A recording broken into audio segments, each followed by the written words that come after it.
मोठ्या मोठ्या 2 स्कॉर्पिओ भरून नोटा आल्या होत्या, पण त्या टाळणारा एक निष्ठावान आमदार आपल्याकडे आहे, एक खैरे साहेबासारखा एक निष्ठावान नेता सुद्धा आपल्याकडे आहे.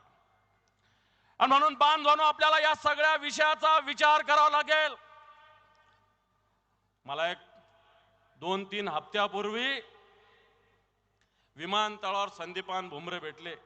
खैरे साहेब मला म्हणे, दानवे साहेब तुम्ही कहून आमच्या दारूचा प्रचार करता? म्हणलं कहून नको करू. नाही म्हणे तुम्ही 14 दुकानं म्हणता.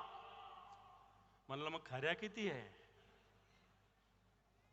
मी आता दत्ता गोडेला विचारलं, 9 तर खऱ्या आहे. ठीक आहे म्हणलं, भाषणात दुरुस्ती करतो. 14 दुकानात दारूच्या या जिल्ह्यात. म्हणे माझा व्यवसाय दारू आहे. मी जयस्वाल साहेबाचा व्यवसाय दारूचा आहे, प्रदीप जयस्वालचा तर मी समजलो असतो. भुमरेचा कुठून दारूचा व्यवसाय झालेला आहे? चूक आहे का बरोबर आहे? प्रदीप जयस्वाल साहेब म्हणले असते की माझा व्यवसाय दारूचा तर मी समजलो असतो. भुमरेंचा 2 वर्षामध्ये व्यवसाय झालेला आहे दारूचा. उद्धवजी ठाकरे साहेब आलेले, आपण जोरदार टाळ्या वाजवून उद्धवजी ठाकरे साहेबांचं स्वागत करू. दुष्ट शक्ती जाळल्या, मार्ग स्पष्ट दावल्या, धगधगती पेटू दे मशाल.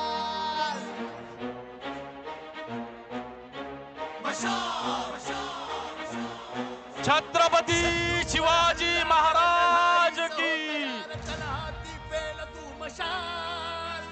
वारे हे पलटतील, भासे हे उलटतील, लढत रहा सैनिका हुशार. बोलतो मी कसा. ए फोटोग्राफर सगळे समोरून सारखा. ए सारखा बाजू, चला सगळे सारखा, सगळे सारखा. ए सगळे बाजू, ए जरा बाजू घ्या ना.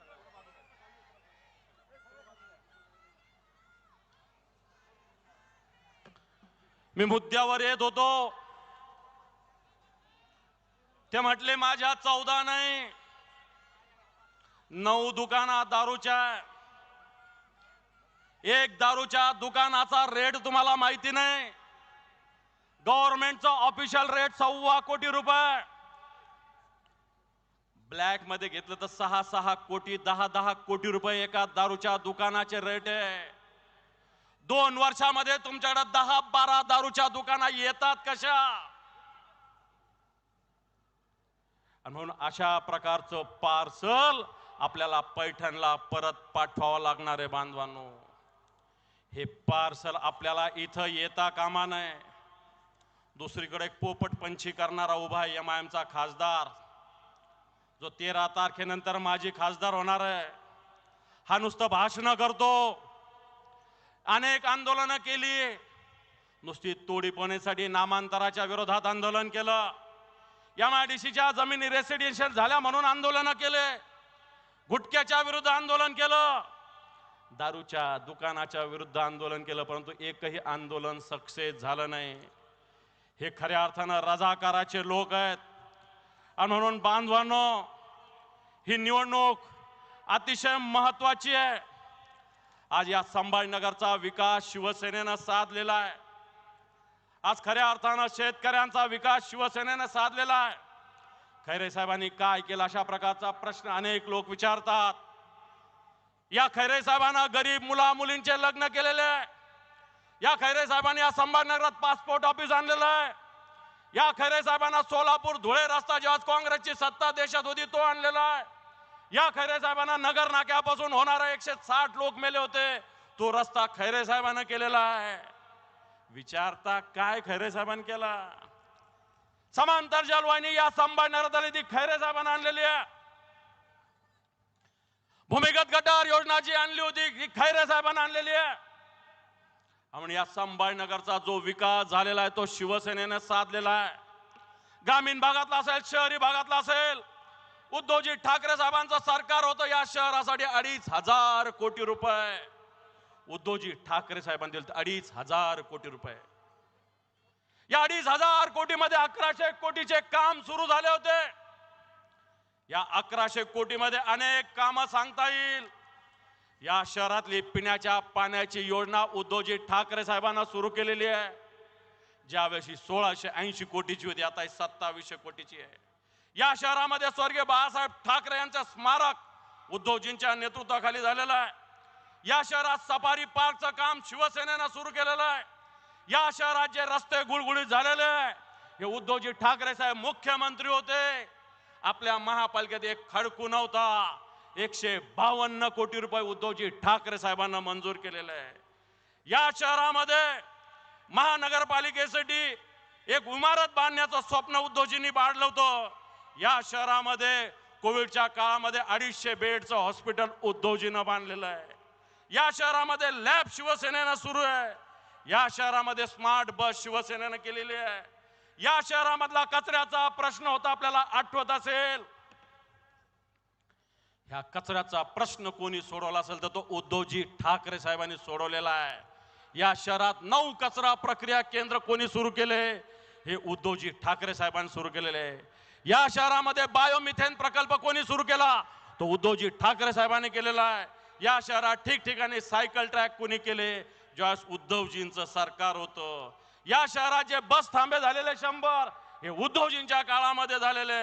या शहरामधलं संत एकनाथ रंगमंदिर, आज जे गद्दारांनी तिथं मेळावा घेतलेला आहे, ते सुद्धा उद्धवजी ठाकरे साहेबांच्या काळात आपण केलेलं आहे. या शहरातला स्विमिंग पूल याचं नूतनीकरण उद्धवजी ठाकरे साहेबांच्या काळात झालेलं आहे. या शहरातलं घाटीचं विस्तारीकरण 165 बेड उद्धवजींच्या काळात वाढलेले. आणि म्हणून बांधवांनो, मी आपल्याला आवाहन करेल की ही निवडणूक करत असताना शिवसेनेनं विकास सुद्धा साधलेला आहे. या शहरामध्ये 40,000 घरकुलाची योजना, त्याची ईडीची इन्क्वायरी चालू आहे. भारतीय जनता पार्टीचे एक मंत्री आणि एक आमदार यांची ईडीची इन्क्वायरी चालू आहे. यांना टेंडर पाहिजे होतं, म्हणून 40,000 घरकुल इथं मिळू शकलेलं नाही. बांधवांनो, ग्रामीण भागामध्ये जी उपसा जलचन मंत्रिमंडळाच्या माध्यमातून मराठवाडा वॉटर ग्रीडला 285 कोटी रुपये उद्धवजीनं दिले.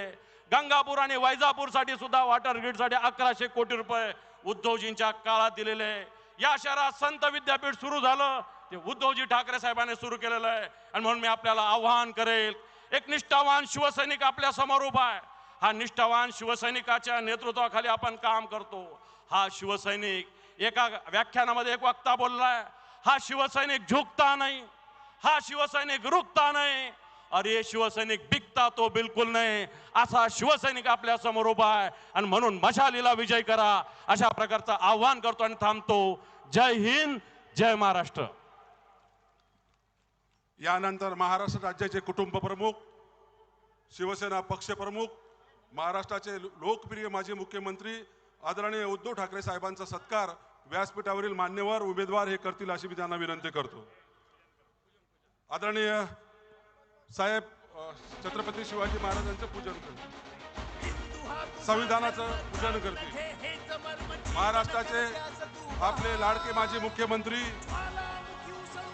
डॉक्टर बाबासाहेब आंबेडकरांचा, छत्रपती शिवाजी महाराज की. आपले महाराष्ट्राचे कुटुंब प्रमुख, शिवसेना पक्ष प्रमुख आदरणीय उद्धव साहेब संविधानाचं पूजन करत आहेत. यानंतर साहेबांचा सत्कार महाविकास आघाडीकडून व आपले उमेदवार आदरणीय शिवसेना नेते खैरे साहेब यांच्यातर्फे सर्व इंडिया आघाडी महाविकास आघाडीच्या पदाधिकाऱ्यांनी सामूहिक करावा, अशी विनंती करतो.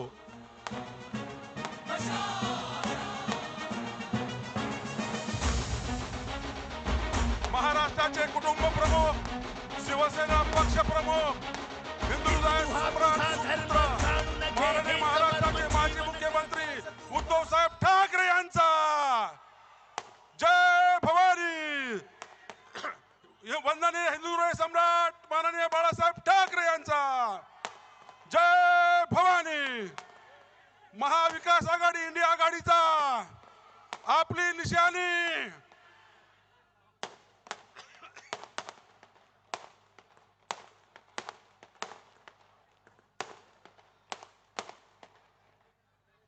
यानंतर आपले लोकप्रिय लाडके उमेदवार सन्माननीय खासदार चंद्रकांतजी खैरे साहेब, ज्यांना आपल्याला विक्रमी मताने निवडून द्यायचं आहे, त्यांना विनंती करतो की त्यांनी थोडक्यात या ठिकाणी मार्गदर्शन करावं. थोडक्यात.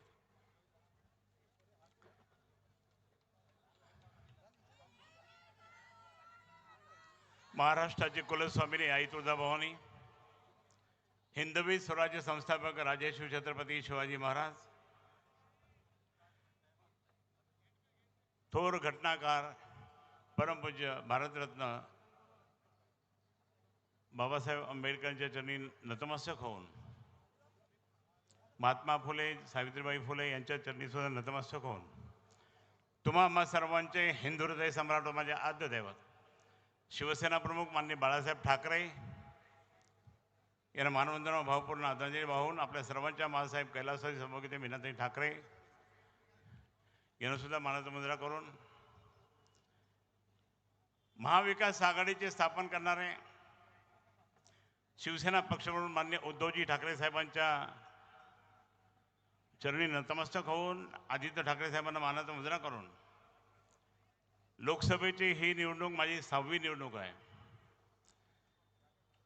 आणि त्या 6व्या निवडणुकीच्या निमित्ताने देशभरावर त्या ठिकाणी आपलं राज्य आणण्यासाठी जो काही हुकुमशहा पद्धत चालली ते बंद करण्यासाठी या ठिकाणी आपण उपस्थित आहात.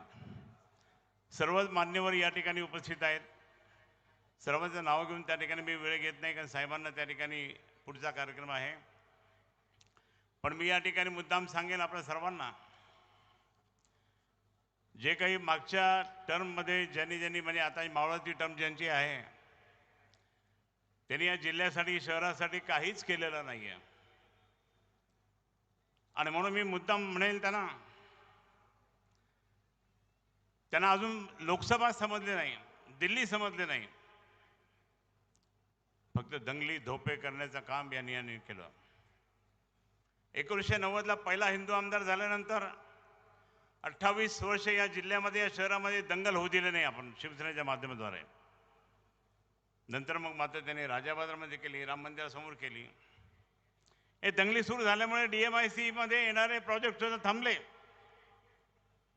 लोक म्हणे MIM आहे ना इधर, हम नाही आते. आणि मग मला या ठिकाणी शहर शांत ठेवायचं, जिल्हा शांत ठेवायचा, सर्व धर्मीयांना घेऊन त्या ठिकाणी प्रेमाचं वातावरण निर्माण करायचं, भाईचारा निर्माण करायचा. म्हणून मी यासमोर आपल्यासमोर उभा आहे. आदर्श घोटाळ्याचा निमित्त करून आम्ही त्या आदर्श घोटाळ्याची संपूर्ण माहिती आणि किती लोकांकडे पैसे आहे, किती लोकांचे ठेवी आहे, ही माहिती आम्ही कलेक्टर, विभागीय आयुक्त, CPना आणि इन्स्पेक्टरला दिली होती. तीच माहिती, त्यामुळे आंदोलन केलं खूप. पण यांचे पैसे त्याच्यामध्ये आहे हे कोणाच नाही कळत का? 2-3 कॉन्ट्रॅक्टरच्या नावाने यांचे पैसे आहे. त्या पैशासाठी आंदोलन केलं आणि म्हणे मग आदर्श का घोटाळा मी निघाला हूं. हे सगळं झूट आहे. आणि मग मला या ठिकाणी सांगायचं, असे असले लोक त्या ठिकाणी इथं नको, जे कधीही त्या ठिकाणी म्हणजे काही प्रगती तर केली नाही, परंतु लोकांना सुद्धा बोलत नव्हते, लोकांशी त्या ठिकाणी वाईट बोलत होते. आणि म्हणून अशा लोकांना त्या ठिकाणी तिलांजली दिली पाहिजे. म्हणून मी या ठिकाणी सांगेन. दुसरे जे इथं उभे आहेत आता फिरतात सगळीकडे, अंबादासजी दानवे यांनी सांगितलं ते बरोबर आहे. दारूच्या दुकानात 14 दारूच्या दुकानं उघडल्या. या संपूर्ण जिल्ह्यात प्रत्येक गावात त्या ठिकाणी काही दारूच्या दुकानं उघडण्यासाठी यांना निवडून द्यायचं का?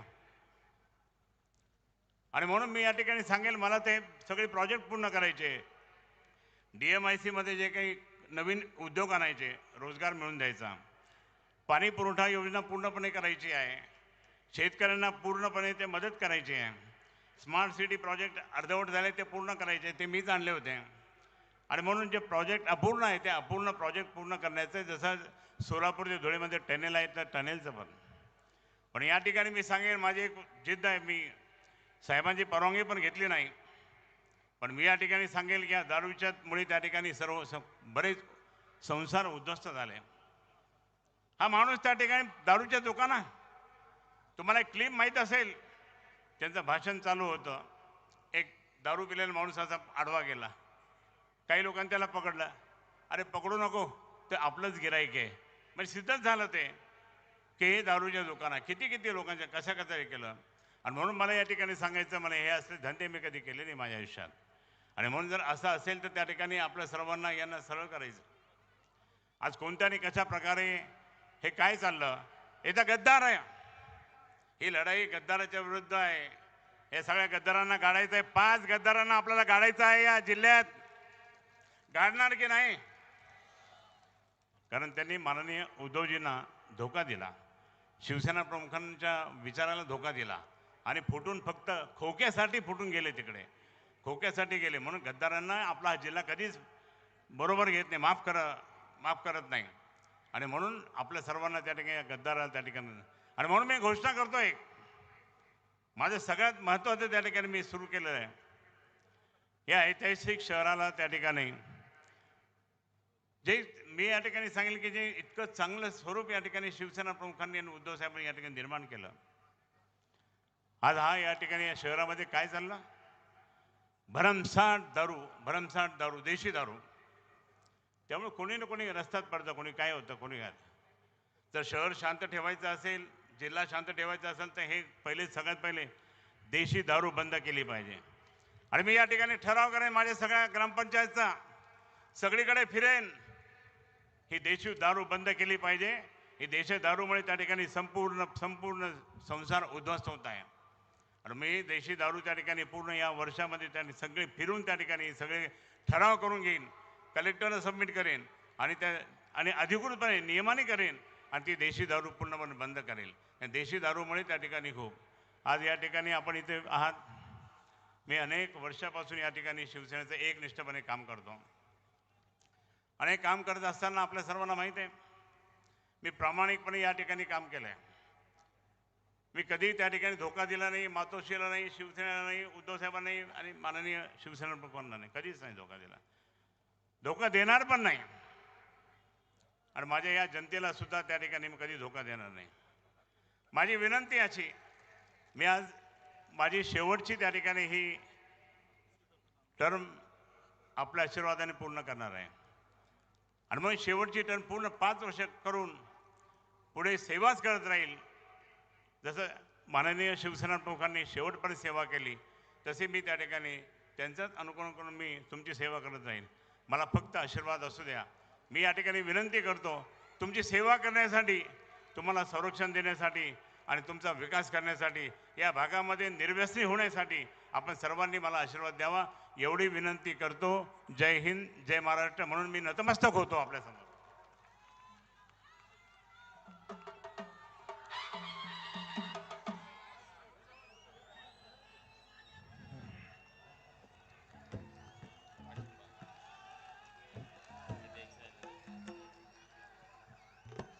या ठिकाणी धनगर समाजाच्या वतीनं धनगर आरक्षण कृती समितीनं चंद्रकांत खैरे साहेबांना पाठिंबा दर्शवलेला आहे.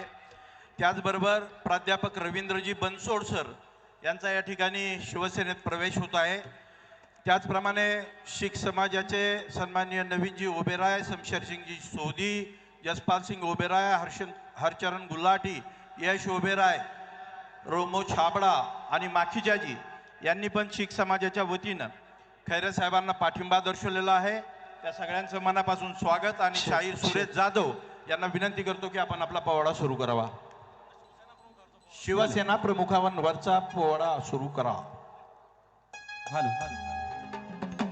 शिवसेना प्रमुख सरसेनापती हिंदू हृदय सम्राट बाळासाहेब ठाकरे यांचा पोवाडा आपल्या समोर सादर करीत आहोत. अंधकारी होती हो वाट,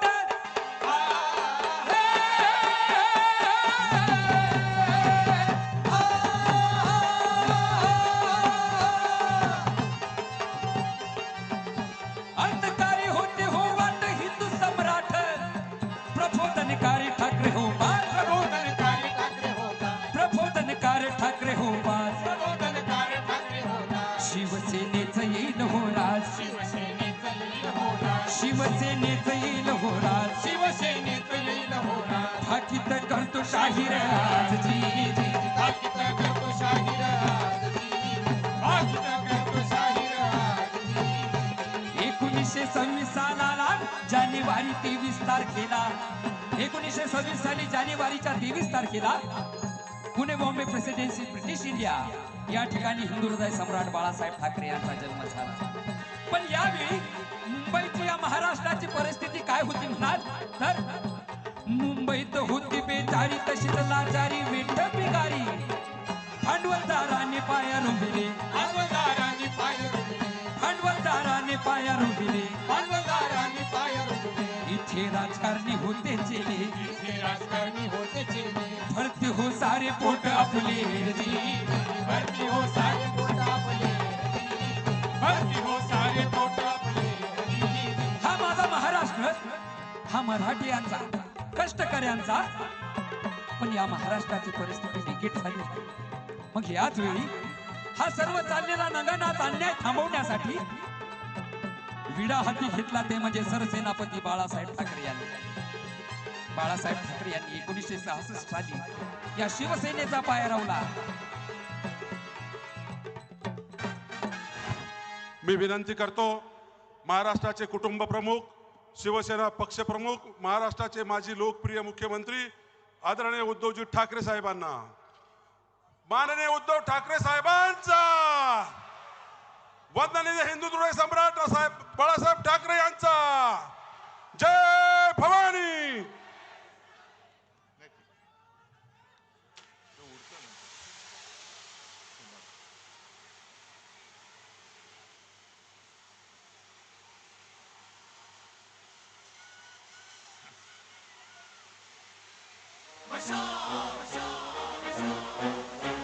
शत्रूवर हल्ला कर लढाई सहो तयार चला ती पेल तू मशाल.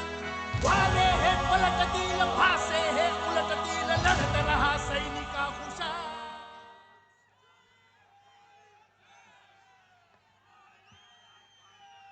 जमलेल्या माझ्या तमाम देशभक्त बांधवांनो भगिनीनो आणि मातांनो मी मुद्दामून देशभक्त बोललो कारण ही लढाई देशासाठी आहे.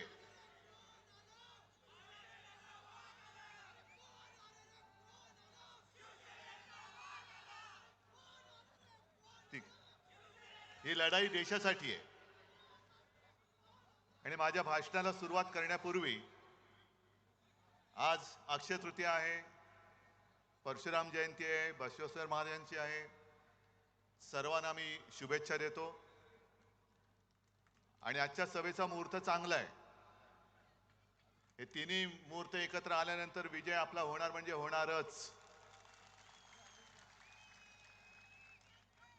आज दुपारी खरं म्हटलं तर मी जालन्याला जाणार होतो पण तुम्हाला सर्वांना कल्पना आहे कार्पेट वगैरे सगळं भिजलंय, तुम्ही पण बसल्यात तिकडे चिखल आहे. निघणार तेवढ्यात पाऊसच सुरू झाला आणि हेलिकॉप्टरवाला पायलट म्हणाले साहेब अशा या वातावरणात उडणं कठीण आहे, अशक्य आहे. म्हणून मी पहिल्या प्रथम जालनाकरांची माफी मागतो कारण मी कधी एखादा शब्द दिला का मी मागे फिरत नाही आणि आजची ही आपली सभा जी आहे ती आपल्या खैरे साहेबांना विजयी करण्यासाठी जशी आहे तशीच जालनाच्या कल्याणरावांना सुद्धा विजयी करण्यासाठी आहे. आणि जालनामध्ये जाऊन मी बोलणार होतो ते थोडंसं इथे बोलून आपल्या दोन्ही जागांचा आणि जेवढ्या काही जागा आता राहिल्यात त्या महाविकास आघाडीच्या त्या विजयी करण्यासाठी मी तुम्हाला आवाहन करतोय. मी जालन्यात जाऊन बोलणार होतो की 5 टर्म म्हणजे किती वर्ष झाली, 25 आयुष्यातली 25 वर्ष एका व्यक्तीला तुम्ही निवडून देतात आणि वृत्तपत्रात मी बातमी वाचली की जालन्यामध्ये काही मतदान कार्ड ही कचऱ्याच्या पेटीत सापडली. मला असं वाटलं की बहुतेक मतदारांनी विचार केला असेल की मतदान करायचं कशाला, 5 टर्म आपण निवडून दिलंय, आता जालन्यामध्ये काही प्रश्नच शिल्लक राहिलेले नाहीत. म्हणजे सकाळी नळ उघडला काही सकाळी 7 ते 10 दूध येतं, 10 ते 12 पाणी. आता इथला विचार करायला पाहिजे की इकडे आपल्या समोर जो गद्दार उभा आहे त्याचा नळ उघडला तर काय येईल. मग तुम्हाला दारूवाला पाहिजे की पाणीवाला पाहिजे. आणि जालना सगळं सुधारलं असणार, काही प्रश्न शिल्लक राहिले नसणार. पण एकूण जर विचार केला तर ही 25 वर्ष गेली फुकट, मोदींची 10 वर्ष गेली फुकट. आता जालनाकरांनी रावसाहेबांना विचारलं पाहिजे, आता तरी जाल ना, झालं खूप दिलं तुम्हाला, आता जा बाबा एकदाचे. आता आमचा कल्याणराव तिकडे पाहिजे, कारण आता आम्हाला कल्याण करायचंय जालन्याचं.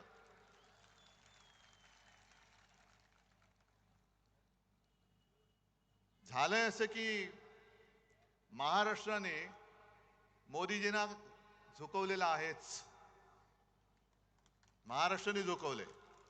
आणि मला माझ्या महाराष्ट्राचा अभिमान आहे की एवढी प्रचंड ताकद त्यांनी लावले. एखाद्या शहनशाह फिरतायत म्हणजे साधी गोष्ट आहे. मी गेल्या आठवड्यात सोलापूरला गेलो होतो आणि तिथून मला परत जायचं होतं लातूर मार्गे, पण लातूरचा एअरपोर्ट बंद. का बंद? नाही, पंतप्रधान येत आहेत, एअरफील्ड बंद. पुण्यामध्ये सभा घेतली पंतप्रधानांनी, संपूर्ण त्या परिसराला छावणीचं स्वरूप दिलं होतं. म्हणजे तुम्ही रस्त्यावरनं चाललात तर तिकडे पोलीस उभे असतात, जेव्हा तुम्ही उडत असता तेव्हा बाकीच्यांना विमान बंदी असते, आणि एवढा सगळा कडेकोट बंदोबस्त घेऊन तुम्ही फिरता. खरं हे बरोबर नाहीये. तुम्ही समान नागरी कायदा जो काय प्रकार आहे तो नंतर काय आणायचं तो बघू आपण, पण आत्ता लोकशाहीमध्ये निवडणुका आलेल्या आहेत. आणि जे आपले हिंदू हृदय सम्राट सांगायचे की निवडणुकीमध्ये कोणी पंतप्रधान असता कामा नये, तो काळजीवाहू असला पाहिजे, मुख्यमंत्री असता कामा नये, आणि ज्या सोयी सुविधा या आम्हाला देतात त्याच त्यांना दिल्या पाहिजेत. तुम्ही त्यांच्यासाठी जर का एअरफोर्सची विमान वापरणार असाल तर आमच्या सुद्धा अंबादासला दिलं पाहिजे, आमच्या सुद्धा खैरे साहेबांनी दिलं पाहिजे. आणि जर तुम्ही आम्हाला बंदी करणार असाल तर त्यांना देखील बंदी केली पाहिजे, तर त्यांना सुद्धा बंदी केली पाहिजे. पण या सगळ्या यंत्रणा वापरायच्या. जसं मी येतो लोकांमध्ये जातो, आज सुद्धा मी माझी तयारी, इकडे येऊन बसायला माझी तयारी, कारण मला भीती नाही माझ्या लोकांपासून. पण मोदीजी तुम्ही पोलीस बाजूला ठेवून जनतेत येऊन दाखवा ना. रस्त्यावरनं चालताना सुद्धा एकटे चालतात, म्हणजे संपूर्ण कडेकोट बंदोबस्त, खासगी वेशातले पोलीस, युनिफॉर्म मधले पोलीस गुप्तहेर फिरतायत, आणि तरी देखील ते सांगतात. आजच सकाळी कुठे बोलले ते की हे म्हणे मला संपवायला निघाले. अहो, एवढे केविलवाणी तुम्ही काय झालात? एवढे केविलवाणी परिस्थिती काय दिली? संपूर्ण ताकद तुमच्याकडे. तुम्ही माझा पक्ष पळवलात, तुम्ही माझं चिन्ह चोरलत, तुम्ही माझी माणसं फोडलीत, तरी देखील तुम्हाला उद्धव ठाकरे पासून भीती वाटते. मग उद्धव ठाकरे बरा आहे की लोकांमधला? बरं, भरकटलेत असे की आज नेमका एक रिपोर्ट त्यांनी जाहीर केलाय केंद्र सरकारने की गेल्या काही वर्षात मुसलमानांची लोकसंख्या वाढली. मोदीजी, तुम्ही 10 वर्ष पंतप्रधान होतात, हे तुमचं यश आहे की अपयश आहे नेमकं? मुस्लिमांची लोकसंख्या वाढली म्हणजे तुमचं कौतुक करायचं का तुमचं आम्ही विरोध करायचा? काय आम्हाला तेच कळत नाही. तुमची 10 वर्ष होती, त्याच्या आधी इकडे देवेंद्र फडणवीसांची 5 वर्ष होती, त्याच्या आधी केंद्रात अटलजींचं सरकार होतं. मग नेमकं तुम्हाला मतं पाहिजे तरी कोणाची? म्हणजे कोण तुम्हाला खुश व्हायला पाहिजे? पण मोदीजी, तुम्ही जी भाषा वापरत आहात ती तुम्हाला शोभा नाही देत. माझ्या हिंदुस्थानला आणि माझ्या महाराष्ट्रामध्ये तर ही भाषा चालूच शकत नाही, आम्ही खपूनच घेऊ शकत नाही. कारण हा महाराष्ट्र आणि हा मराठवाडा हा साधू संतांचा आहे, एकमेकाचा आदर करणार आहे. अरे, पंढरपूरच्या वारीमध्ये सुद्धा फुगड्या वगैरे खेळल्यानंतर एकमेकाच्या पाया पडून आशीर्वाद घेण्याची, शुभेच्छा देण्याची प्रथा, परंपरा आमच्या महाराष्ट्रामध्ये आहे. आणि नेमकं तुम्ही ठरवा काय करायचंय ते. आजपर्यंत तुम्ही सगळं फोडलत. शिवसेना फोडली, तोडलीत, राष्ट्रवादी तोडलीत, फोडलीत, तरी देखील कधी मला डोळा मार, कधी पवारांना डोळा मार. अहो, आज सकाळी पवारांना डोळा मारला की या आमच्याकडे. एका ठिकाणी बोलायची नकली शिवसेना आहे, एका ठिकाणी बोलायचं नकली राष्ट्रवादी आहे. आणि मग म्हणायचं आजा मेरी गाडी में बैठ जा. हे एवढे घाबरलेत कारण त्यांना कळून चुकलेलं आहे की आता हे परत दिल्ली बघत नाहीत आणि महाराष्ट्र तुम्हाला दिल्ली बघू देणार पण नाही. तुम्ही वेडवाकडं काही बोलताय. आम्ही कधीही तुमच्या कौटुंबिक किंवा खासगी जीवनाबद्दल बोललो नव्हतो, बोलण्याची इच्छा पण नाहीये. पण मोदीजी, तुम्ही 2014 साली तुम्ही पंतप्रधान व्हावं ह्या पत्रावरती माझी सही घेतली होती, 19 साली घेतली. आणि काल तुम्ही जे बोललात ते मात्र मी तुम्हाला क्षमा करू शकत नाही. माझा महाराष्ट्र तुम्हाला क्षमा करू शकणार नाही, अजिबात नाही. तुम्ही माझ्या शिवसेनेला नकली सेना म्हणालात. एवढंच नाही, तुम्ही मला बाळासाहेबांचा नकली संतान म्हणालात. नकली संतान बोलताय. अहो, तुम्ही तुमचा आत्मा सैतानाला विकलात की काय? मोदीजी, तुम्ही तुमचा आत्मा विकलात सैतानाला, जसं सगळं आदरणीला विकलात तसं. मग कशालाही थेर करतायत? बाळासाहेबांच्या आत्म्याला काय वाटत असेल? खरंच विचार करा. 2014 साली होय, माझ्या शिवसेना प्रमुख बाळासाहेब ठाकरे यांच्या शिवसेनेचा पाठिंबा तुम्ही तुमच्या बुडाला पंतप्रधान पदाची खुर्ची चिकटवण्यासाठी म्हणून घेतला होतात ना. मग 2014 साली ज्या दिवशी मी माझ्या तुळजाभवानीचं दर्शन घेऊन मुंबईला गेलो, नेमका त्याच दिवशी तुम्ही एकनाथ खडसेंकडनं फोन मला का करवलात की आपली युती तोडली म्हणून. तेव्हा तर मी युती तोडली नव्हती ना. 14 साली तुम्ही युती तोडलीत. काय वाटलं असेल बाळासाहेबांच्या आत्म्याला, तो विचार नाही केलात? 19 साली तुम्ही ज्या शिवसेना प्रमुखच्या खोलीमध्ये तुमचे ते दुसरे अमित शहा, बाळासाहेबांची खोली म्हणजे त्याला आम्ही मंदिर मानतो, त्या खोलीमध्ये त्यांनी ठरवलं होतं, कारण मी माझ्या वडिलांना शब्द दिलाय, माझी आई वडिलांची शपथ घेऊन मी बोललोय, आई तुळजाभवानीची शपथ घेऊन मी बोललेलो आहे की मी शिवसेना प्रमुखांना शब्द दिला त्यांच्या अखेरच्या काळात की मी आपल्या शिवसेनेचा मुख्यमंत्री करून दाखवेन आणि मी तो पुन्हा करून दाखवेन. मग तो शब्द तुम्ही तोडलात. काय वाटलं असेल बाळासाहेबांच्या आत्म्याला? बरं, परवा तुमचं जे काय माझ्याबद्दलचं प्रेम उतू जात होतं की तुम्ही मला ऑपरेशनचा सल्ला दिलात, हे तर झूटच आहे म्हणा, ते सोडून द्या. आणि मग तुम्ही माझी चौकशी करत होतात. पण माझी चौकशी करताना जेव्हा मी माझ्या हातपायांची हालचाल करू शकत नव्हतो, आज तुमच्या समोर उभा आहे, ते तुमच्या सगळ्यांचं प्रेम, आई वडिलांचे आशीर्वाद, आई तुळजाभवानीची कृपा म्हणून मी तुमच्या समोर उभा आहे. नाहीतर मी हलू शकत नव्हतो. खांद्यापासून पूर्णपणे माझी हालचाल बंद झाली होती.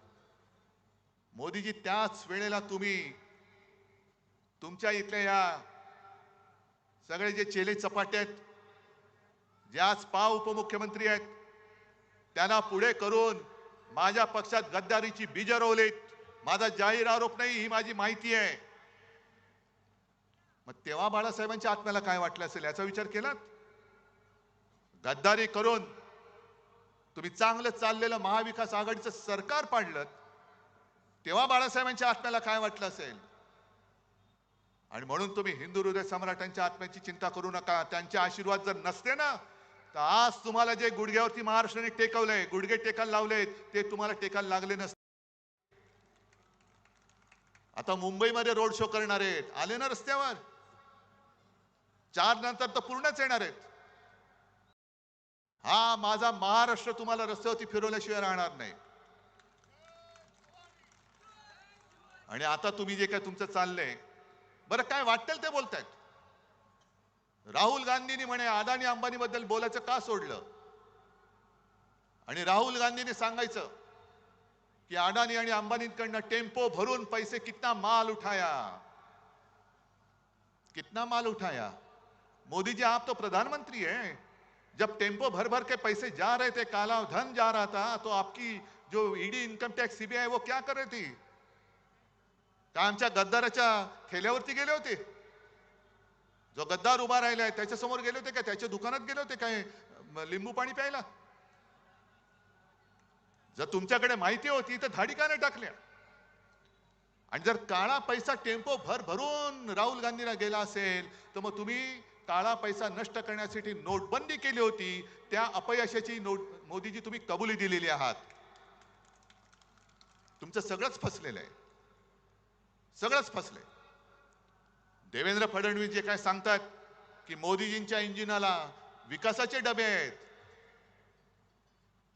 अहो, विकासाचं इंजिन डबे सोडून द्या. गेले 10 वर्ष आम्ही बघतोय नुसते डबेच लागतायत, पण तुमच्या डब्याला खाली भ्रष्टाचारांची त्याचं काय करताय तुम्ही?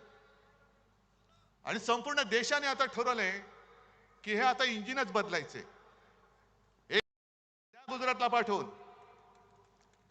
ज्या वाटेने तुम्ही आमचे गद्दार तिकडे नेलेत त्याच वाटेने हे मोदीजींचं इंजिन सुद्धा गुजरातला पाठवून द्या. कारण 10 वर्ष नुसत्या वाफा नाही, नुसत्या थापा मारते, थापा.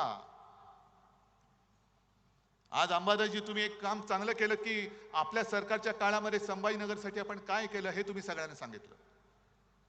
आणि एका गोष्टीचा आज मला अभिमान आहे की शिवसेना प्रमुखांनी याच मैदानाच्या व्यासपीठावरून तुम्हाला जे वचन दिलं होतं, छत्रपती संभाजीनगर ह्या शहराचं नव्हे जिल्ह्याचं नामकरण मी करेन.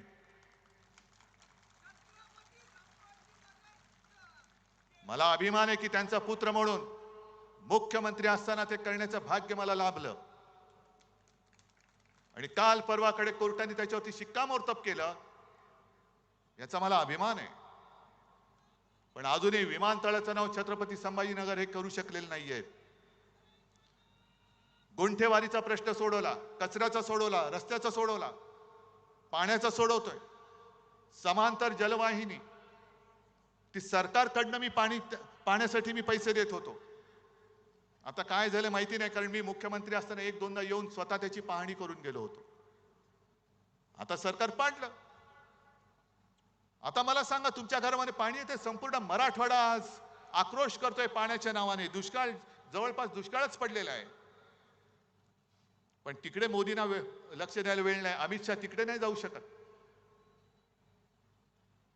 तुम्ही मला डुप्लिकेट म्हणता, नकली म्हणता, पवार साहेबांना भटकती आत्मा म्हणता. पण इकडे माझ्या शेतकऱ्यांच्या आत्मे जे तळमळतायत, जनतेच्या आत्मे तळमळतायत, पाण्यासाठी काहूर उठलंय. अनेक शेतकऱ्यांनी आत्महत्या केलेल्या आहेत. बरं मला सांगा, तुम्ही इतक्या वेळा किती वेळा मोदींच्या सभा पाहिल्या या काळामध्ये? भाषण ऐकलीत? ऐकलीत की नाही ऐकलीत? नाही, मी तर ऐकलंच नाही. मी कधीच ऐकत नाही, मी कधीच ऐकत नाही. पण मोदी ज्या वेळेला मनमोहन सिंग पंतप्रधान होते तेव्हाच एक ती क्लिप माझ्याकडे आहे. आणि मोठ्या तावातावाने सांगत होते, प्रधानमंत्री महंगाई का म बोलने के लिए तयार नहीं. मग आता तुम्ही प्रधानमंत्री आहात, तुम्ही गायीवरती बोलता, महागाईवरती का नाही बोलत? आणि काय सांगितलं होतं तुम्ही? भाई और बहनों, मतदान करायला जाताना गॅस सिलेंडरला नमस्कार करून जा, सांगितलं होतं ना. मग त्यांचं भाषण काढा. पेट्रोल के दाम नीचे गए कि ऊपर गए? डीजल के दाम नीचे गए कि ऊपर गए? पेट्रोल के दाम, गैस, डीजल, पेट्रोल, गद्दार के दाम किती खोके? ते 50 खोके आता उघडलेत. आणि नुसत्या खोके नाही उघडलेत, बाटल्या सुद्धा फुटल्या असतील. आता बाटल्या सुद्धा फुटल्या असतील.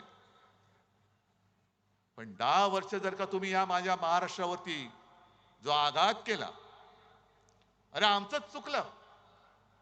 खरे 19 साली युती तोडणार होतो आम्ही, 14 साली तुम्ही तोडली होती. पण आम्ही हिंदुत्वासाठी म्हणून परत तुमच्या बरोबर युती केली. आणि आता आम्हाला कळलं की तुमचं हिंदुत्व आणि आमचं हिंदुत्व याच्यात जमीन आसमानाचा फरक आहे.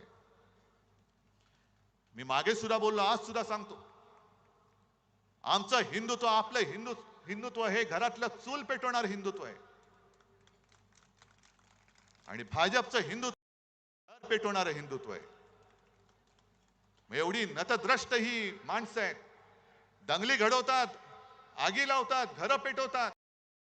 घरातली चूल नाही पेटवत, घर पेटवून त्यांचे भाजपवाल्यांच्या पोळ्या त्याच्यावरती शेकतात आणि मरतात ती सामान्य माणसं मरतात, होरपळतात ती सामान्य माणसं होरपळतात.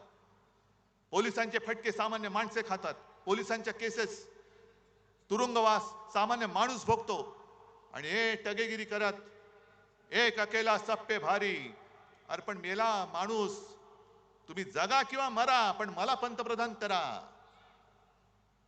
हे असे पंतप्रधान तुम्हाला पाहिजे? आज कांद्याचा प्रश्न पेटलेला आहे. मी काल परवाकडे जळगावला होतो, मावळला होतो. सगळीकडे शेतकरी पिसाळलेले आहेत. कापसाला भाव नाही, सोयाबीनला भाव नाही, कांद्याची निर्यात बंदी अजून उठवत नाही. काय म्हणून आम्ही तुम्हाला मतं द्यायची आम्हाला सांगा ना. गुजरातची कांदा बंदी तुम्ही उठवता पण माझ्या महाराष्ट्राची कांदा बंदी उठवत नाही. जवळपास 1100 कोटी रुपया कांदा उत्पादकांचं नुकसान झालेलं आहे. 400च्या वरती कंटेनर तिकडे लोड होण्यासाठी त्या डॉकमध्ये पडलेले आहेत असेच, कारण अजून ऑर्डर्स चाललेले नाहीत निर्यातीच्या. मग कांदा सडतोय, शेतकऱ्याच्या मालाला भाव मिळत नाही, आणि जाहिराती चालल्यात. आजच पेपरमध्ये जाहिरात आले की आम्ही तुम्हाला हमी भाव देऊ. मग 10 वर्ष काय केलं? गवत उपटलं. 10 वर्ष आम्ही तुमच्याकडे हमी भाव मागतोय, तुम्ही हमी भाव द्यायला तयार नाहीत. संभाजीनगरमध्ये किती उद्योग आणले? आपण जे काही उद्योग आणत होतो, करोनाचा काळ होता, तरी सुद्धा कित्येक कोटींचे नुसते सामंजस्य करार नव्हते केले, प्रत्यक्षात करार करून आपल्या महाराष्ट्रामध्ये आपण उद्योगधंदे आणत होतो. पण याने या उद्योगधंदे पळून नेले, गुजरातला नेले. सगळं गुजरात गुजरात गुजरात. माझं गुजरात बद्दल काही द्वेष आकस असा आहे अशातला भाग नाही, पण तुम्ही माझ्या महाराष्ट्राचं ओरबाडून गुजरातला नेता आहात. अरे काहीतरी या गद्दारांना लाज लज्जा शरम वाटली पाहिजे. हे बाळासाहेबांचे विचार. काय तुमच्यामध्ये हिम्मत कशाला आहे? धनुष्यबाण पेलण्याची हिम्मत आहे तुमच्यामध्ये? माझा धनुष्यबाण तुम्ही कलंकित करून टाकलात. मोदीजी, तुम्ही या कटाचे सूत्रधार आहात.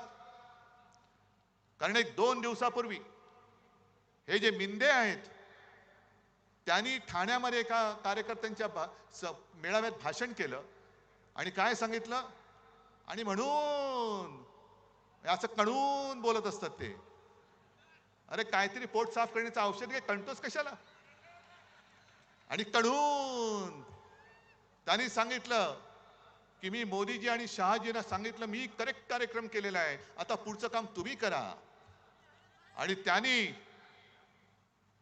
असली शिवसेना आणि धनुष्यबाण आपल्याला दिलं, म्हणून मी मोदीजी आणि शहाजी तुमचे आभार मानतो. अरे नेभळटा, वडिलांचं नाव माझ्या लावावं लागतं तुला, तुझ्या वडिलांचं नाव तू लावू शकत नाहीस. नेभळट माणूस कुठला?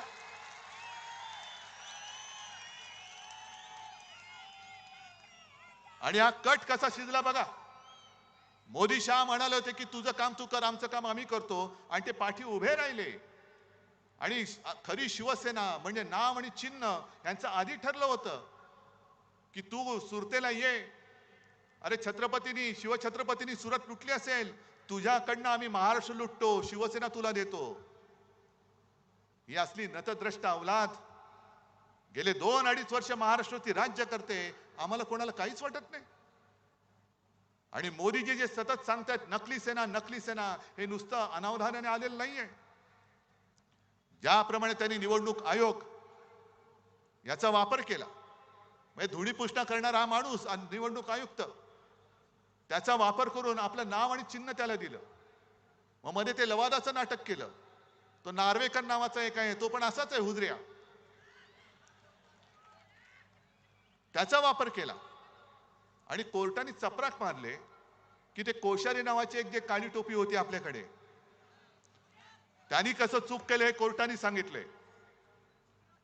आणि आता कोर्टाने जी टिप्पणी केलेली आहे की तुम्ही लोकप्रतिनिधींच्या आधारावरती पक्ष कोणाचाही ठरवू शकत नाही. हा माझा पक्ष माझ्या सोबत आहे, माझा पक्ष इकडे बसलेला आहे. निवडणूक आयुक्ताचे डोळे जर फुटले नसतील तर येऊन बघ. आणि निवडणूक आयोगाच्या निर्णयाविरुद्ध, लवादाच्या निर्णयाच्या विरुद्ध आपण सर्वोच्च न्यायालयात गेलेलो आहोत. आणि मोदीजी, तुम्ही जी काही टिप्पणी करताय, मी आज जाहीर आरोप करतोय की तुम्ही सर्वोच्च न्यायालयावरती दबाव आणत आहात. आणि सर्वोच्च न्यायालयाने याची दखल घ्यायला पाहिजे. कायद्यासमोर सगळे सारखे असतात, कोणी पंतप्रधान नसतो, कोणी साधा माणूस नाही. म्हणून तर त्या न्यायदेवतेच्या डोळ्यावरती पट्टी असते, कारण तिला आक्रोश ऐकू येतो, पण कोण छोटा कोण मोठा ती बघत नाही. मग निवडणूक आयोगाने जो निर्णय दिलाय जो चुकीचा आहे, लवादाने दिलाय तो चुकीचा आहे. पण सर्वोच्च न्यायालयाने निर्णय काय द्यायला पाहिजे, मोदींची इच्छा काय आहे हे मोदी सांगतायत, नकली सेना म्हणून. हे 4 जून पर्यंत मोदीजी तुमचं नाटक चालेल. पण नोटबंदी जशी तुम्ही केली होती, अचानक 8 वाजता आलात आणि सांगितलं की भाई और बहनो, तुमच्याकडे जे काही नोटा आहेत ना, नोटा, त्या आज रात्री 12 वाजल्यापासून त्याचे फक्त कागदाचे तुकडे राहतील. त्यांचं महत्व आम्ही काढून टाकलेले, नोटबंदी जाहीर झालेलं आहे. तसंच मी आज सांगतोय, हा महाराष्ट्र आता नाणेबंदी करतोय. महाराष्ट्रातली जनता नाणेबंदी करते. कोणतं नाणं? मोदींचं नाणं. मोदीजी 4 जून नंतर तुम्ही पंतप्रधान नसाल, तुम्ही फक्त नरेंद्र मोदी असाल, 4 जून नंतर महाराष्ट्राची नाणेबंदी सुरू होईल.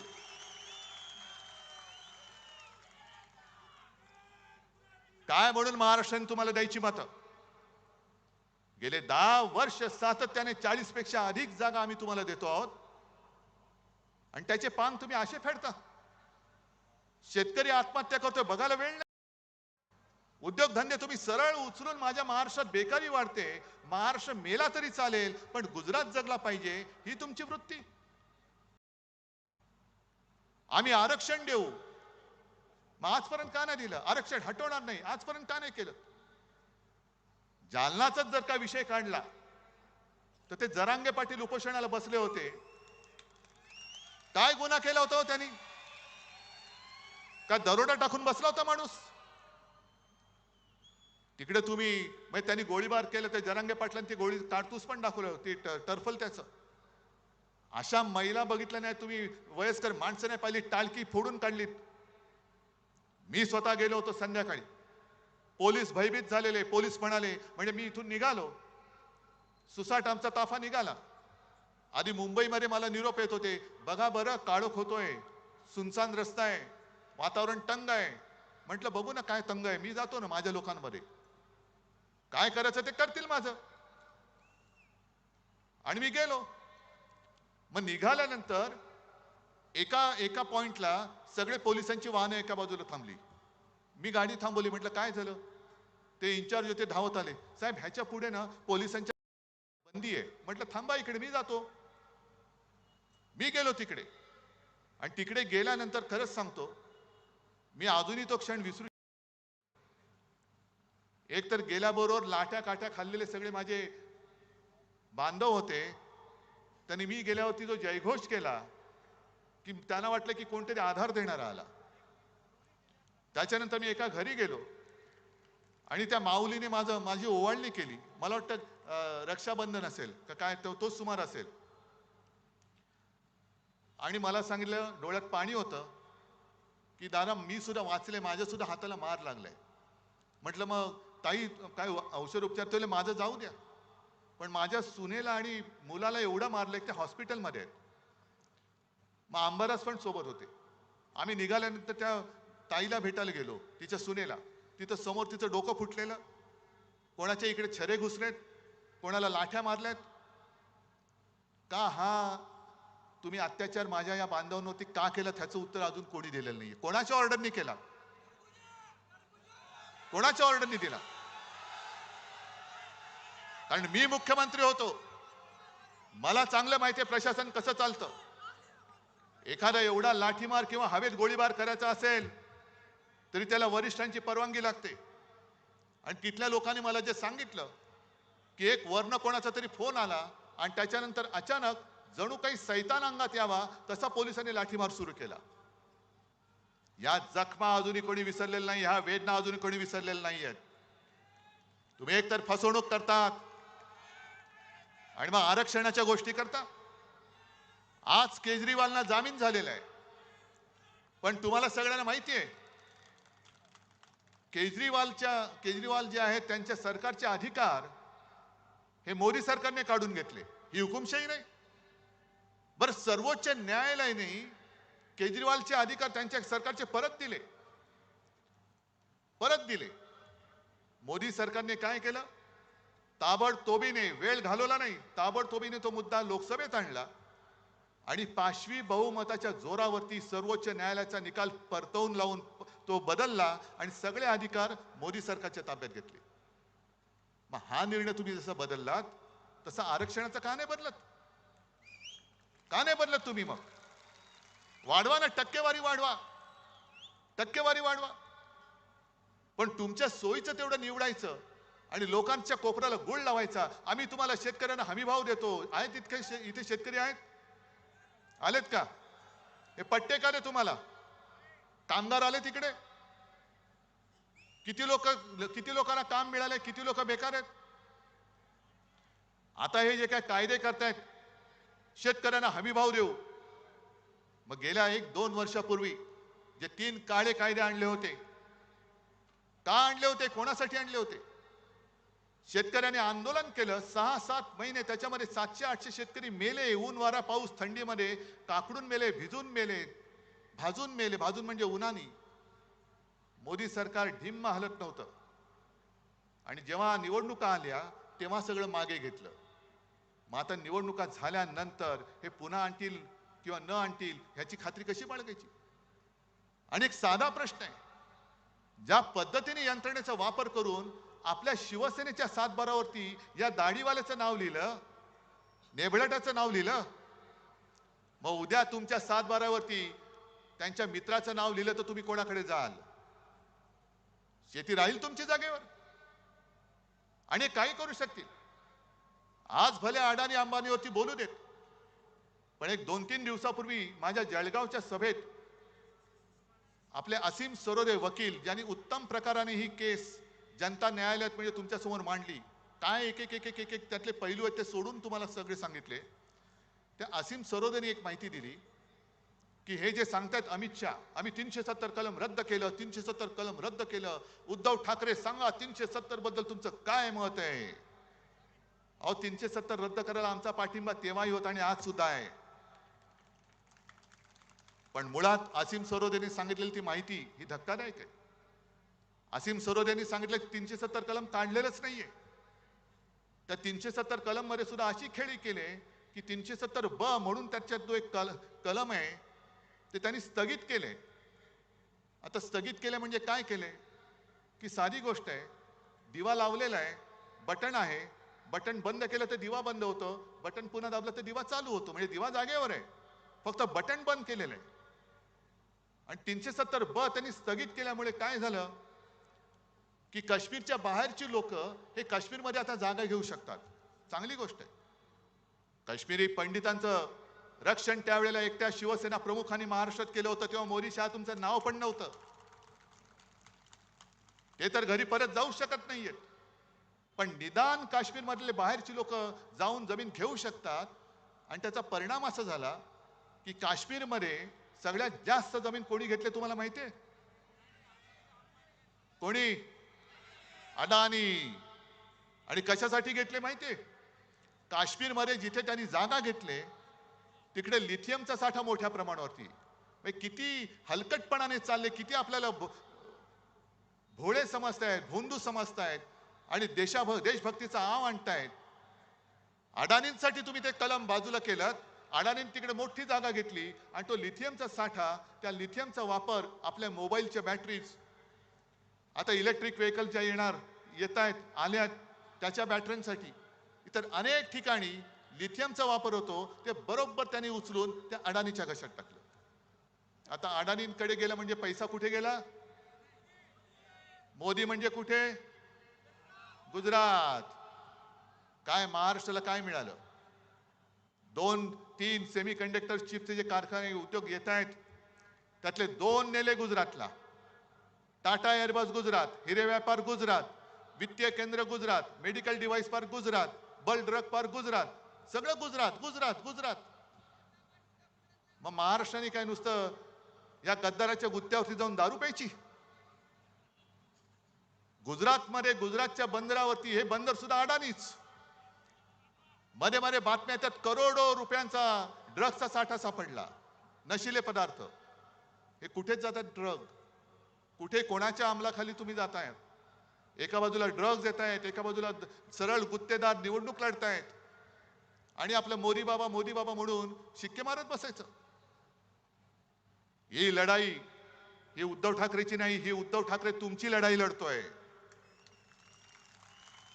माझं काय जातंय? मला तर परवा मोदींनी डोळा मारलेलाच आहे. मला तर मारलाय डोळा, पण मी नाही जाणार. माझा महाराष्ट्र माझ्या डोळ्या देखत लुटला जात असेल तर मोदीजी तुम्हाला नकली संतान म्हणताय तुम्ही, त्या शिवसेना प्रमुखांच्या पुत्राचा इंगा तुम्हाला मी दाखवतो. आणि तुम्हाला माझ्या भवानी मातेचं तेज काय असतं ते सुद्धा दाखवतो. तुम्ही जय श्रीराम म्हणता, आम्ही जय श्रीराम म्हणतो. याच सांस्कृतिक क्रीडा मंडळाच्या मैदानामध्ये त्यावेळेला मला वाटतं राम मंदिरासाठी विटा जमवण्यासाठी इकडे प्रमोद महाजन आणि शिवसेना प्रमुखांची सभा झाली होती ना. मग तुम्ही काय शिकवताय आम्हाला राम मंदिरामध्ये शिवसेनेचे योगदान काय? अरे प्रमोद महाजन जरी आज असते ना तरी मोदीजी तुम्ही दिसला नसतात. आमचा एक अस्सल मराठी माणूस तिकडे पंतप्रधानपदी बसला असता.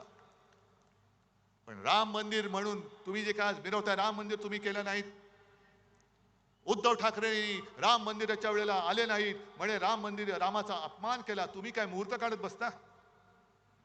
तुम्ही द्याल तो मुहूर्त, नाही मानत मी मुख्यमंत्री होण्याच्या आधी सुद्धा राम मंदिरात गेलो होतो आणि मुख्यमंत्री झाल्यानंतर सुद्धा गेलो होतो. पण मला नाही आठवत देवेंद्र फडणवीस मुख्यमंत्री असताना कधी गेले होते. नाही, एवढी माहिती माझ्याकडे नाहीये. पण राम मंदिराचं तुम्ही घेताय. पण ज्या दिवशी राम मंदिराचा मुहूर्त झाला त्या दिवशी आपण कुठे होतो? नाशिकच्या काळाराम मंदिरात. आणि या काळाराम मंदिराचं एक ऐतिहासिक महत्व आहे. या काळाराम मंदिरात आपले महामानव डॉक्टर बाबासाहेब आंबेडकरांनी हा राम माझा सुद्धा आहे आणि मंदिरात जाण्याचा अधिकार माझा देखील आहे म्हणून तिकडे जाऊन आंदोलन केलं होतं. याचं कारण आज जे हे बुरसटलेले गोमूत्रधारी आहेत, जे स्वतःला हिंदुत्ववादी हिंदू समजतायत, हे बुरसटलेले गोमूत्रधारी, हे हिंदुत्व आमचं नाहीये. त्यांनीच डॉक्टर बाबासाहेब आंबेडकरांचा प्रवेश रोखला होता. आणि ज्या बुरसटलेल्या गोमूत्रधारेनी तुकारामांच्या संत तुकारामांच्या गाथा बुडवल्या होत्या, तेच बुरसटलेले गोमूत्रधारी आज महामानव डॉक्टर बाबासाहेब आंबेडकरांनी लिहिलेलं संविधान सुद्धा बदलायला मागतायत. 400 पार म्हटल्यानंतर तुम्ही जो जल्लोष केला की तडीपार, कारण 400 पार का व्हायचं यांना? समोर विरोधक नकोय. जे हिटलरनी केलं होतं, जे पुतीननी केलं. आता पुतीनच्या इकडे निवडणूक झाली, 98% मतदान पुतीनला झालं. 98%. काय बोंबळला तुम्ही? सगळे विरोधक तुरुंगात टाकून दिले. काही जण तुरुंगात मेले, काही जण रहस्यमयरित्या मृत्यू झाला. पण आम्ही निवडणूक घेतली की नाही? 98% लोकांनी मतं दिलेत आम्हाला. ही अशी निवडणूक तुम्हाला उद्या पाहिजे? आज जे काय आम्ही बोलतोय, पोट तिडकीने मी बोलतोय. का मी आलो? कारण खैरेंसारखा एक निष्ठावान माणूस आज पुन्हा एकदा ताकदीने उभा राहिलेला आहे. जाऊ शकत होते ना, खैरे जाऊ शकत होते, अंबादास जाऊ शकत होते, घोडीले जाऊ शकत होते, कितीतरी लोक इकडे बसले ते जाऊ शकत होते. काय त्यांना खोके मिळाले नसते? बरोबर आहे, गद्दारी विकत घेता येते पण निष्ठा विकत घेता येत नाही. ती रक्तात असावी लागते. आमच्या रक्तात निष्ठा आहे. आणि बाबासाहेबांनी लिहिलेलं संविधान, एक साधा दलित कुटुंबात जन्मलेला माणूस, गरीब माणूस एवढा बुद्धिमान होऊ शकतो आणि त्यांनी लिहिलेलं संविधान आम्ही पाळायचं, हे यांच्या बुरसटलेल्या मेंदूला झिंझिण्या आणणार आहे. हे म्हणून यांच्या झिंझिण्या आणल्यात. महाराष्ट्राचा आकाश आहे, हे संविधान बदलायचं आहे. आणि ही चाल, ह्या काही मला स्वप्न पडलं म्हणून नाही मी बोलत. त्यांच्याच काही खासदारांनी, आमदारांनी, माजी काही लोकांनी हे सगळं बिंग फोडलेलं आहे. आणि त्याच्यासाठी आपण लढतोय. म्हणून तर योग्य वेळेला मशाल आपल्या हातामध्ये आलेली आहे. योग्य वेळेला आलेली आहे. चोराच्या हातात धनुष्यबाण दिलंय आणि तुमच्या हातामध्ये मशाल आहे. ही मशाल ही आई जगदंबेची आहे. ते सगळे नाचतात ना गोंधळ घालताना सुद्धा, तसा हा गोंधळ मांडायचा होता. हा गोंधळ मांडायचा आहे. सगळ्या देवदेवतांना सांगायचं या गोंधळाला या. आणि देशाने खरं ठरवायला पाहिजे. मोदीजी तुम्ही जे मला परत परत तुम्हाला का सांगतोय, कारण काँग्रेसचे कोणतरी एक जे पितृदा त्यांनी का सगळ्यांची पित्र खाली आणली मला माहिती नाही.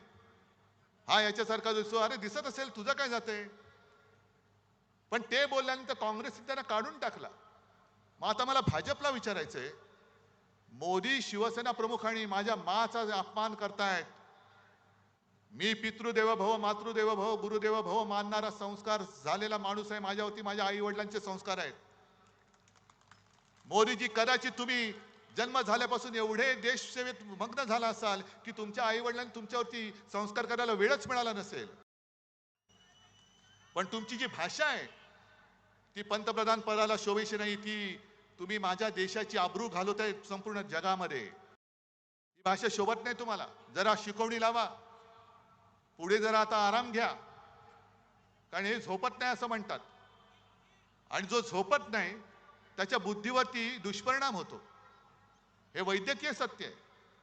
म्हणून भाजपला जो सुद्धा सांगतोय की तुम्ही आमच्यावरती जी टीका करता की इंडिया आघाडीकडे किती चेहरे आहेत, 5 वर्षाला 1 वर्षांनी पंतप्रधान बदलणार. अहो आमचं आम्ही बघू, पण तुमच्याकडे आता एक चेहरा आहे, तोच तुमच्या डोईजड झालाय. आता तुमच्याकडे दुसरा चेहरा कोण, कारण हा चेहरा तुम्हाला विजय नाही मिळवून देऊ शकत. 10 वर्ष झाली, हा चेहरा आता घासून पुसून सगळा झाला. याच्या थापा ऐकून आम्ही आता कंटाळलो. आता भाजप समोर प्रश्न आहे की उद्या काय करायचं, कारण 2009ला सुद्धा मोदीजींनी 200च्या वर सभा घेतल्या होत्या देशात, पण जिथे जिथे सभा घेतल्या तिकडे भुईसपाट झाला होता भाजपा. सगळीकडे भुईसपाट. म्हणून मोदीजी तुम्ही कधी काळी आमचे स्नेही होतात, मध्ये मध्ये तुम्हाला सोयीप्रमाणे आमचं प्रेम येतं. म्हणून तुम्हाला मी खरंच हात जोडून विनंती करतोय की जरा थोडं शांत राहा. डोक्याला पातंजलीचं तेल रामदेव बाबांकडनं घ्या, कपालभाती करा. थोडा विलंब झाला तरी चालेल, पण आता अनुलोम विलोम करा. आणि आता जरा घ्या, वानप्रस्थाश्रमाकडे तुमची आता पावलं पडतायत. हळूवार तिकडे मार्गस्थ व्हा, पण माझ्या देशाची वाट लावू नका आता कृपा करून. अजिबात देशाची वाट लावू नका. आणि म्हणून अशा माणसाच्या हातात जे वाटेल ते बोलतायत, कधी हिंदू मुसलमान, कधी कोण काय खातंय, कोणी काय करायचं, अशा माणसाच्या हातात परत आपलं भविष्य तुम्हाला देणं मंजूर आहे काय? मग या वेळेला तुम्ही काय करणार आहात एकदा जरा ओरडून सांगा. आणि जरा आपल्याला आपल्या गाण्यातला तो एक शब्द ज्याच्यावरती आक्षेप घेतलाय तो जरा एकदा जोरात घोषणा द्या. अरे पूर्ण करा ना. जय भवानी, जय शिवाजी, जय भवानी. आणि अबकी बार भाजपा तडीपार. जय हिंद, जय महाराष्ट्र. या ठिकाणी छत्रपती संभाजीनगर लोकसभा मतदारसंघाचे चंद्रकांतजी खैरे साहेब आणि जालना. एक मिनिट या, वेळेवर आले दोघही. या म्हणजे खैरे साहेब तर होते, या पुढे. जालना मतदारसंघाचे लोकप्रिय उमेदवार कल्याणजी काळे साहेब हे आपले आशीर्वाद घेत आहेत. आदरणीय साहेब त्यांना शुभेच्छा देत आहेत.